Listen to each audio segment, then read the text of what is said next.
Since March of 2020, teachers across the country and the world are suddenly navigating uncharted waters.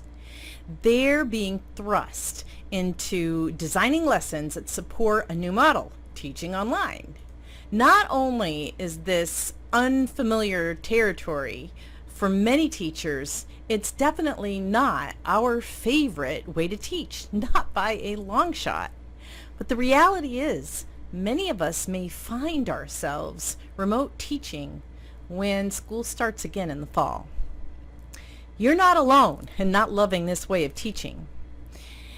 A study found 9% of academics prefer to teach in an online environment. Only 9%. That means a whopping 91% don't. And I suspect that a good amount of that 91% would prefer to teach anywhere but online. But the reality is, here we are, teaching online. While it's certainly hard to feel like you're teaching effectively when you don't get the instant feedback of an in-person class, there are ways to reach your students and to help them get the best experience possible. Here are 5 absolute must-dos that you need to pay attention to in order to help students keep learning while we wait out this long period of social distancing.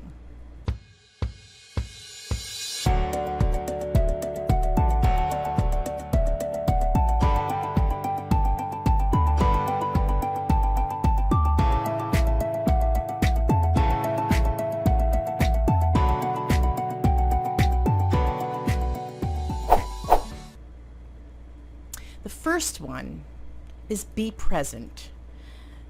Turn on your camera. I know some of us don't want to be seen on camera, but you would be seen in front of the classroom looking just like you do anyway. So please, if you've got a cam, if you've got the bandwidth, turn on your camera at the start of class and let your students see you. This reassures them that you're present and you're there for them. You're engaging with that lesson and them. Be present for your students. Let them know when and how you're able to connect with them afterwards with assignments, whether it's chat or texting back and forth in an appropriate way, or Google Voice. Some of us want to be able to chat with kids and call kids, but we don't want to give out our cell phone numbers. So Google Voice is a tool that's out there for you to use. You can get a phone number through Google Voice. It's not connected to anything personally. It's only connected to your Google Gmail address and ID that you're probably already using with parents and students. And they can call you and text you on that number. Right? So I will give you a link in the description below this video on how to do that. Okay? Consider scheduling one-on-one visits with students and video chat as time permits. And if they don't have video, maybe you can schedule a phone call with them at home. And I know some aren't picking up the phone, but we got a couple ideas for that for you too. Leanne Hall, a professor at the University of Wyoming, recommends keeping a spreadsheet to reach out to them. Just pick a few each week. It's overwhelming to try to do them all, especially if you're a secondary teacher with 160 kids in your classroom per day. Yeah, that would be tough. So put a spreadsheet together and say, okay, I'm going to call this many students this week, or video chat with this many students this week. Or, as in some schools, you're not allowed to have one-on-one visits with your students through video. And yes, I know that reality's out there too. Have small group chats, which would be wonderful because kids love to see their peers, right? Let them know how they're doing. Maybe even let them know how you're doing through all of this. Tell them what you appreciate about their work. Start a conversation. Be real with them. Connect with them. This will go a real long way for meaningful engagement. And yeah, some of you have told me that parents aren't, turning on, logging on, or answering the phone. What if you sent an old-fashioned handwritten note in the U.S. mail? Maybe, just maybe, that will convince them that you care and that it's worth answering the phone. Make the lessons clear and concise. Spell out what you expect of students and what your online class will consist of. Then, just as you would in a regular classroom, chunk the lessons into short segments that are manageable based on the time you have available. For example, have a specific amount of time that you set aside for the direct teach, and another chunk of time for maybe a demonstration of what you want them to learn, and then another chunk of time for students to do their own work and their own assignments. Ask questions so that if students are confused or aren't clear about directions, they can give you that indication. They ask them to ask questions, but you and I both know some kids will never ask questions. So find a way to find out if they really do understand our instructions. In a 50-minute class, you might chunk 5 to 10 minutes of direct teaching, and then another 5 to 10 minutes of a demonstration, 30 minutes of student work broken into short bursts. And you might even try using breakout rooms for discussion, whiteboard activities, a chat room for question and answers, or even a scavenger hunt. I mean, I do that right now with my adult audiences, and it's absolutely wonderful. I've taught a section of information, and then I say, okay, I want you to go in your house, inside or outside, and find an object that represents what you've learned, and come back and show it to me in the cam. If the students don't have the internet, maybe they can take a photograph of it, and with their parent's phone, or the parent can take a photograph for them, and then put a little voice text message like they would send to their friends, and say, here, this is what I learned, and this is how this object relates. I mean, it makes it more interactive and more interesting and more fun for your students, right? Create a supportive online community. Our students desperately need that community during this pandemic, and many parents do also. They're not used to being teachers, and many are wearing multiple hats right now. They're teaching their kids, they're working at home, and that might continue for some in the fall too. Some of them might be trying to navigate, how do you teach kids at home and go to work when they have to go into the workplace, because that's all changing now. It's a lot for everyone, and so that sense of community and care can go a long way with your students and your parents. And allow a variety of formats for that to happen, for that communication to happen. Some students, for instance, are comfortable speaking online when the entire class is there, if you're doing a group gallery talk and conversation. Other students prefer questioning via the chat room or the Q&A function in the video platform. Some students are very overwhelmed by the gallery view, and so they may prefer small group and breakout rooms, or even just small side groups with you as their teacher, working with them, if not 1-to-1, 2, 3, 4-to-1. Some students may prefer to wait and contact you by email, text, or messaging after a class is finished, and that might go for parents too.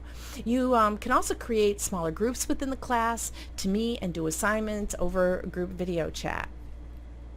While you can't replicate the in-person back and forth of a classroom, encouraging students to utilize appropriate social media channels, if that's appropriate for their age, or their, it could be Google Chat or Google Classroom Chat, whatever it is that you're allowed to do, or your students, depending on their age, again, teenagers will be doing very different things to communicate with you than first and second graders or kindergartners, right? Set up virtual discussion groups, and that might include parents, to work together to mimic that collaborative environment you might get in the classroom, right? And that's been in some of the research and advice that we've got on how do we help students to be connected. Some of that came out of St. George University.